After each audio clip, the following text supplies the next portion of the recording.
ሁለተኛው ግን ዋናው በአገር ውስጥ ያለው ፖለቲካ ሁኔታስ ምን መምሰሉን ያሳያል። ለምሳሌ ጃዋር ከውጭ ሆነህ በሚዲያ እና በሌሎች መንገዶች ስትታገል ቆይተህ ወደ ሀገር በኋላ የታሰርክ እንዲሁም የተሰደድክ እንደሆነ ይታወቃል። ዶክተር ገዱም እንደዚሁ በመንግስትና በፓርቲ ውስጥ ለ10 ዓመታት ስታገለግል ከቆየህ በኋላ አሁን ተሰደሃል። በአደባባይም ቢሆን እንዲህ ባለ ሁኔታ መገናኘታችሁ ባለፉት ዓመታት ከውጭ የገባችሁትንም ከውስጥ የነበራችሁትንም የገፈተረ ፖለቲካዊ ሁኔታ ምን ሐሳብ ይጨርባችኋል ለማለት ፈልጌ ነው። አብይ ኢንዲስክሪሚኔት ኦፌንደር ብቻ ተብሎ የሚታለፍ ነው? ጃዋር ካንተ ልጀምር። ከታላቅ ብጀምር አይሻልም? ግድ የለም አንተ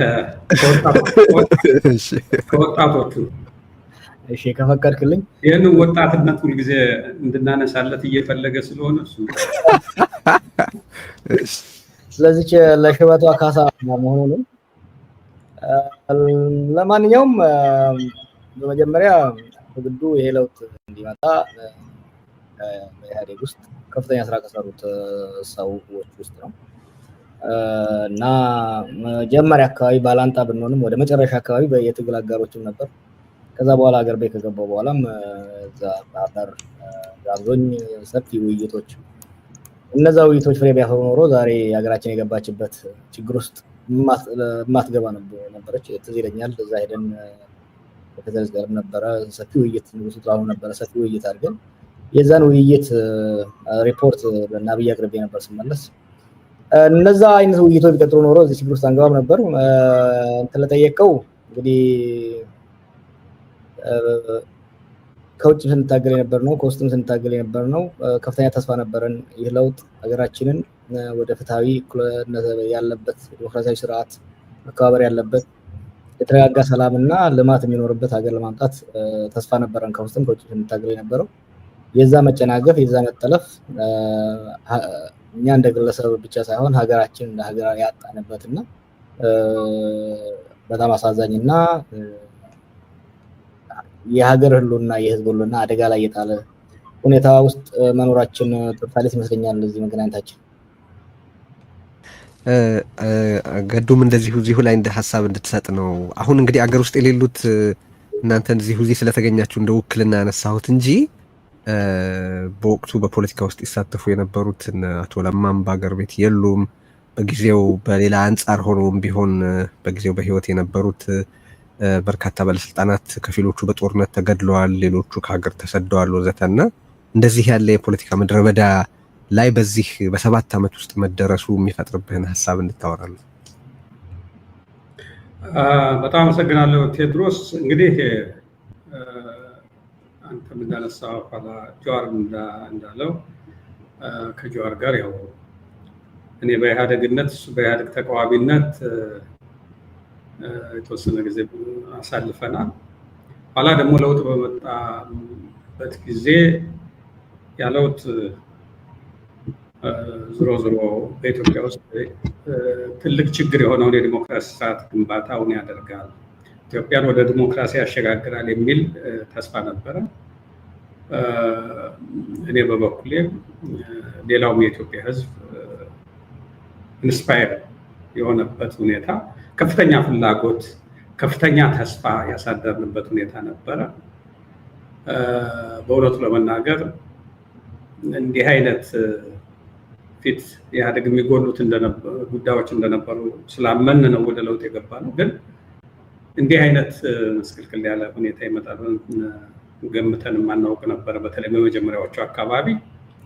ነገር ግን አሁን እኛንም ለስደት ሀገራችንንም ለህልውና አደጋና ህብረተሰባችንን ለስቃይ የዳረገ ሁኔታ ተፈጥሯል። እንግዲህ ዛሬ ጃዋር እና እኔ ስንገናኝ እዚህ ዞሮ የኢትዮጵያ ጉዳይ ያገባኛል የሚል ሰው ማንኛውም ሰው አገር እንዲህ ባለ ፈተና ውስጥ በሚወድቅበት ጊዜ ብዙ ልዩነቶች፣ የርዕዮተ ዓለም ልዩነት፣ በተለያዩ ጉዳዮች ላይ ልዩነት ቢኖር ቅድሚያ የሚያስፈልገው እንዴት አድርገን ሀገር ማዳን አለብን የሚል ነው። ልዩነትም ሊስተናገድ የሚችለው የሀገር ህልውና ሲኖር ነው።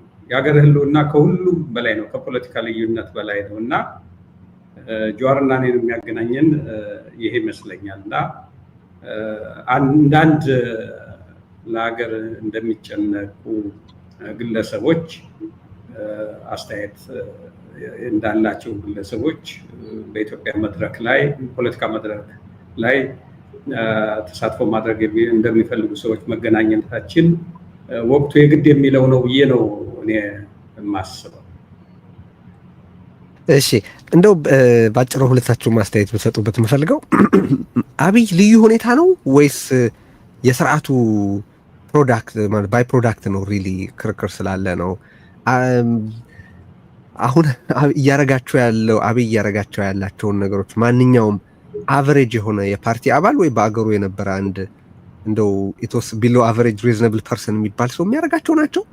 አብይ ልዩ ሁኔታ ነው ወይስ የስርዓቱ ባይ ፕሮዳክት ነው የሚል አንድ ጥያቄ አለኝ። ምክንያቱም መከላከል ሲቻል ነበር ወይ? በየፊናችሁ የተለያየ ነገር ስትሉ ሰምቼ አውቃለሁኝ። አቶ ገዱ አብይን በደም የሚጫወት አረመኔ መሆኑን የገለጥክበትን ጽሁፍ አስነበበህን ነበር። ጃዋር ከመጀመሪያ ጀምሮ አብይ ጠቅላይ ሚኒስትር መሆኑን ተቃውመህ የነበረ መሆኑን በኋላ ግን በቃ ብዙ ሰው በሱ አቅጣጫ ሲሄድና ሜቢ ክሪቲካል ሰፖርት በመስጠት መርዳት ይቻላል ብለህ በማሰብ ምክንያት ሰጥተው ስለነበረው ድጋፍ ታነሳለህ። አሁን ላይ ሆናችሁ ስታዩት አንድ አብይ ልዩ ሁኔታ ነው ወይስ የስርዓቱ ባይ ፕሮዳክት? ሁለት መከላከል ይቻል ነበር ወይ? ምን በተሻለ ብታደርጉና ቢደረግ እናንተ ብቻ ሳትሆኑ ቢደረግ እንዲህ ያለ ውድመት ከመድረስ ማስቀረት ይቻል ነበር ትላላችሁ? ጃዋር ቀጥል። አይ ቲንክ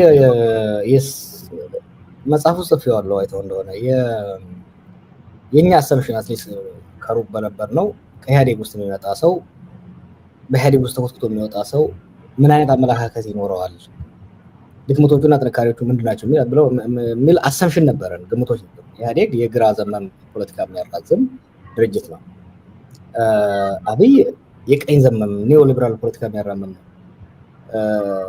እንደዛ አይነት ሰው ከኢህአዴግ ውስጥ ይወጣል ብዬ ለመገመት ኖት ኢን ሚሊዮን ይርስ በጣም ዩኒክ የሆነ አሁን ትልቆችን እናውቃለን፣ ጁኒየሮችን እናውቃለን። አጥናታቸዋል ከነመለስ ከነበረከት ከነባዱላ ከነገዱ ከነለማ ከሌሎቹም ከነደብረጽዮን ምንም እንኳን የተለያየ ልዩነት ቢኖራቸው አሁንም የነሱ የእውቀት ምንጭና የፖለቲካ ትንታኔ ምንጭ የግራው ፖለቲካ ነው እና አብይ ግን ኮምፕሊትሊ ኦፖዚት ነው። አንድ እሱ፣ ሁለተኛ የፐርሰናሊቲ ባው ሌላ ነገር ስታይ ዩኒክ ነውና መከልከል ይቻል ነበር። አይ ቲንክ እሱ ላይ ዶክተር ገዱ በስፋት ሄደበት አካባቢ ነበሩ፣ ሞክረናል። ግን እነሱም ከዛ ወዲህ እንግዲህ ከሌሎች በዛ ጊዜ ውሳኔ ከሰጡ የኢህአዴግ ሰዎች ጋር ብዙ ጊዜ ስንወያይ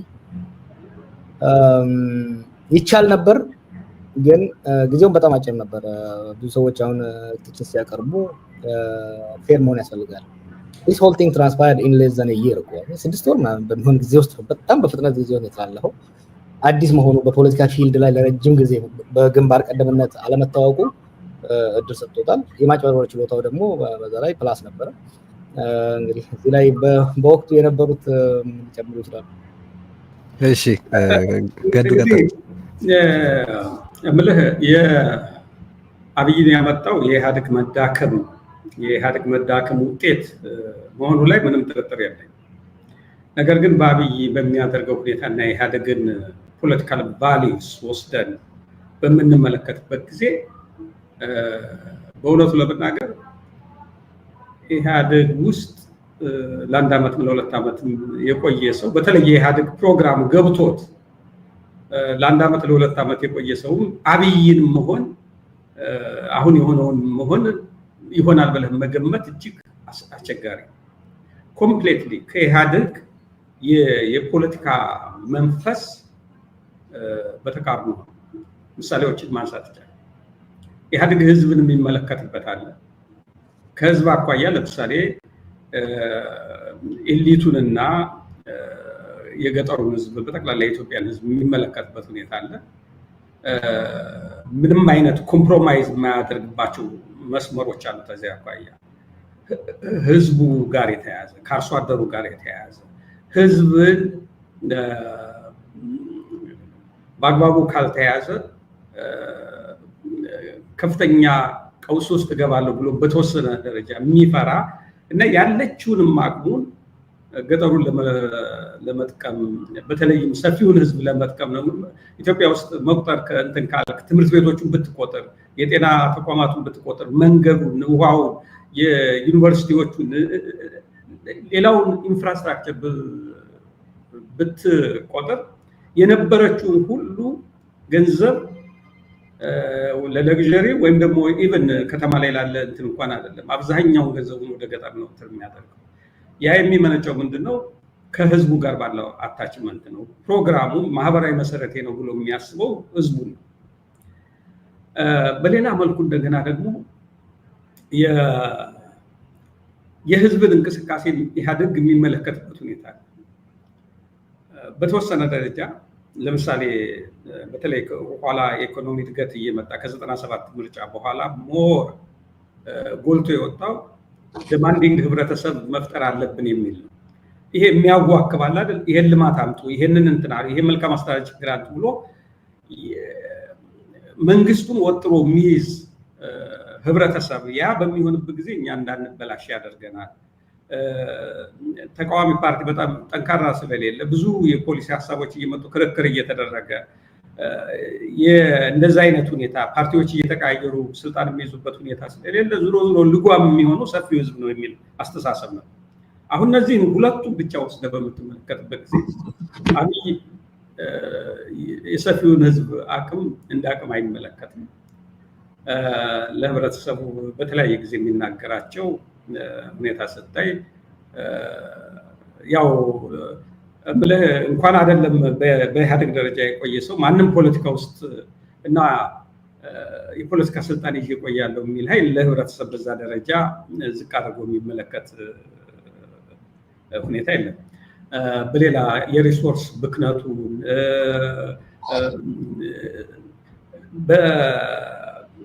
በእይታ ደረጃ በምትወስድበት ጊዜ ኮምፕሌትሊ ከኢህአዴግ ተቃራኒ ነው። በሌላ መልኩ ኢህአዴግ አሁን ወታደሩ ሄዶ ገጠር ላይ የአርሶ አደር መንደሮችን ሲያቃጥል፣ ሰብል ሲያቃጥል ስታይ ብዙ ነገሮችን በምታይበት ጊዜ ኢህአዴግ በ17 ዓመቱ የትጥቅ ትግልም ሆነ ኋላ በተለያዩ የጸጥታ ችግሮች በሚያጋጥሙበት ጊዜ አርሶ አደርን የሚመለከትበት ህብረተሰብን የሚመለከትበት ሁኔታ ልክ ነው። ዋነኛ አቀንቃኝ የተባሉ ተቃዋሚዎቹን በተለይ ከስርዓቱ ጋር እንትን ያሉትን ይዞ በፎከስ ባደረገ ሁኔታ የሚያስራቸው የተለያየ ነገር እንግልት የደረሰባቸው ሰዎች አሉ። ልክ ነው። ነገር ግን ህብረተሰብን በጅምላ የመቅጣት አስተሳሰብ እና ድርጊት ይቅርና በስብሰባዎች እና በተለያዩ መንገድ ይሄንን ኢንተርቴን የሚያደርጉ ጉዳዮች በሚንጸባረቁበት ጊዜ የነበረውን የውስጥ ትግል ለሚገነዘብ ሰው አብይ የኢህአዴግ ውጤት ነው ሊል አይችልም። ፈጽሞ ተቃራኒ እንትን ነው እና አክቹዋሊ የውጭ አምልኮ ይሄ የዓለም ባንክ የአይኤምኤፍ የሚባሉት እርዳታ እንዲሰጡ ኢህአዴግም ጎንበስ ቀና ብሎ ይጠይቃል፣ ይደራደራል። ግን በእነሱ ፖሊሲ እንዲመራ ኢህአዴግ ሀገሪቱ በእነሱ ፖሊሲ መሰረት እንድትሄድ ያልተደረገ ነገር እኮ አልነበረም ግን